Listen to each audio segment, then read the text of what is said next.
বিশ্বনবী তাহাজ্জুদের সময় দাঁড়িয়ে যেতেন ছোট্ট একটা ঘরে, চাটাইয়ের উপরে বিশ্বনবী মা এসে শুতেন, গাদাগাদি করে জায়গা নাই।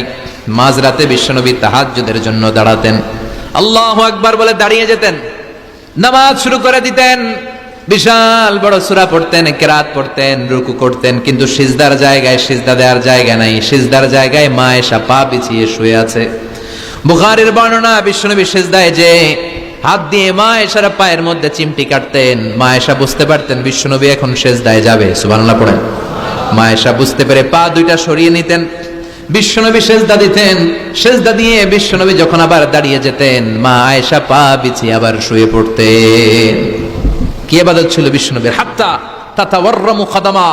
মা আয়েশা বলতেন বিশ্বনবী দাঁড়িয়ে থাকতে থাকতে এত সময় ধরে তাহাজ্জুদের সালাত পড়তেন, ওনার পা গুলো ফুলে এরকম টিউমারের মতো মোটা হয়ে যেত।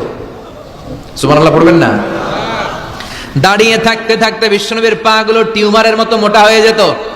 প্রথম রাকাতে বাকারা, আলে ইমরান পড়ে ফেলতেন। সুবহানাল্লাহ পড়েন। বিশ্বনবীর পা যেন ফেটে যাবে, এভাবে হাত বেঁধে দাঁড়িয়ে থাকতে থাকতে বিশ্বনবীর হাতগুলো বাঁকা হয়ে যেত, ব্যথা হয়ে যেত। বিশ্বনবী তখন হাত দুইটা ছেড়ে দিতেন। আবার যখন এনার্জি ফিরে পেতেন, যখন বিশ্বনবীর ভাল লাগতো, আবার হাত বাঁধতেন। পড়েন সুবহানাল্লাহ। তার মানে হাত ছেড়ে দিও নামাজ পড়া যায়, হাত ছেড়ে দিও। মালিকি মাযহাবের কিছু স্কলাররা ওনারা মত নিয়েছে, ওনাদের অনুসারীরা এরসাল করে, আমাদের দেশে কেউ বাদে এইভাবে, কেউ এইভাবে, কেউ এইভাবে। মালিকিরা বাদেই না, কেউ বাদবই না, কি করবি কর, আছে না নাই?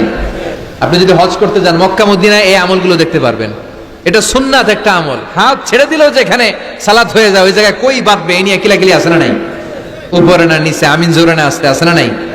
বিশ্বনবী লম্বা সময় দাঁড়িয়ে তাহাজ্জুদ পড়তেন। তাহাজ্জুদ পড়লে আপনার মর্যাদা বাড়ায় দিবে কে? সাইয়েদনা জিবরাইল বললেন, ইন্না শারাফাল মুমিন ফি কিয়ামিল লাইল। বিশ্বনবী বললেন, জিবরাইল এসে আমাকে বলে গিয়েছে মুমিনের মর্যাদা তাহাজ্জুদের নামাজের ভেতর। সুবহানাল্লাহ পড়েন। তাহাজ্জুদের নামাজ পড়লে মর্যাদা বাড়ায় দেয় কে? 2 নাম্বার, কুরবাতুন ইলাল্লাহ। তাহাজ্জুদের নামাজ পড়লে আল্লাহর সাথে নৈকট্য বাড়িয়ে দেয় কে? আল্লাহর সাথে কানেক্টিভিটি আপনার বেড়ে যাবে। আমাদের দুনিয়াতে সব জায়গায় কানেক্টিভিটি আছে। এমপির সাথে হাত আছে, চেয়ারম্যানের সাথে হাত আছে, ওই এসআই এর সাথে হাত আছে, পুলিশের আইজির সাথে হাত আছে, কিন্তু আল্লাহর সাথে হাতটা নাই। কথা কন। আসল জায়গায় কানেকশন লাগানো দরকার। চিল্লায় বলেন ঠিক কি না? মান লাহুল মাওলা ফালাহুল কুল্লু। যে ব্যক্তি আল্লাহর হয়ে যায় গোটা বিশ্ব তার হয়ে যায়। যে সব জায়গায় যে ধর্ণা দেয় আল্লাহর কাছে ধর্ণা দেয় না, তার কোনো মর্যাদা নাই। আর যে ব্যক্তি সব দিক থেকে মুখ ফিরিয়ে আল্লাহর কাছে যায়, গোটা বিশ্বের সবাই তার দিকে তাকিয়ে থাকে। এজন্য সম্পর্কটা লাগাইতে হবে কোন জায়গায়?